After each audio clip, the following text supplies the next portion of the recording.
G'day Isaac, hey, we're starting to move through. Those legs are starting to get a lot better. Something we're trying to work on is that second position. We can see 1 gets a bit outside, 2 gets a bit flat, and then 3 obviously gets quite laid off. Gives us that sort of cut or pull shot that we get. I'm going to put a couple of pictures of Tiger and or Ernie on there, and you'll see how that butt line at 2 is going to be more inside the ball line from the back view.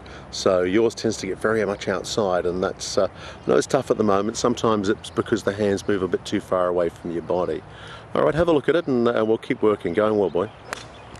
So the thing we've looked at here is the fact that you tend to get a little bit open at address, and your second line gets very flat, and obviously your third line gets quite laid off.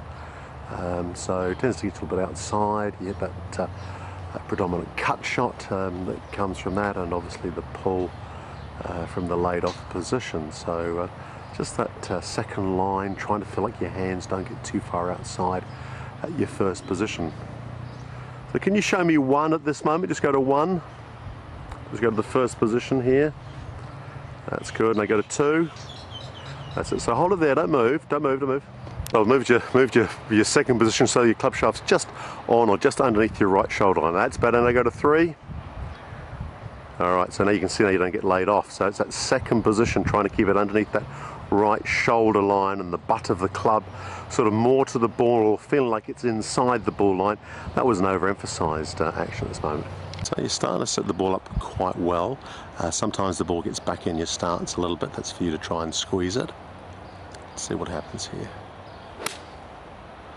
We've worked on that leg action, that the way that leg action starts to straighten up rather than collapse going through impact has been something that we've been looking at more recently. So first line, second line needs to, your hands need to be closer at 1, club shaft needs to be more vertical at 2, not so laid off at 3, and then from the front view we're looking at that was a better leg action through on that one. Yeah, better leg action on that one there, Isaac. Standing in front, I'm just looking at your releasing action coming through impact.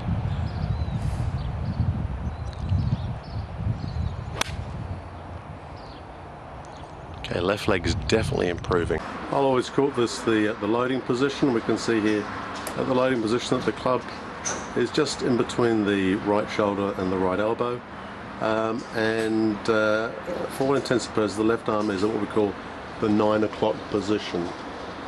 So 9 o'clock position with the left arm, and the club shaft in between the right shoulder and the right elbow. This position I call the loading position. Look at the action here. We'll see that there's a little pull off the head with the head to start off with, then creates the rotation of the shoulders through with the separation of the arms and the supination of the hands.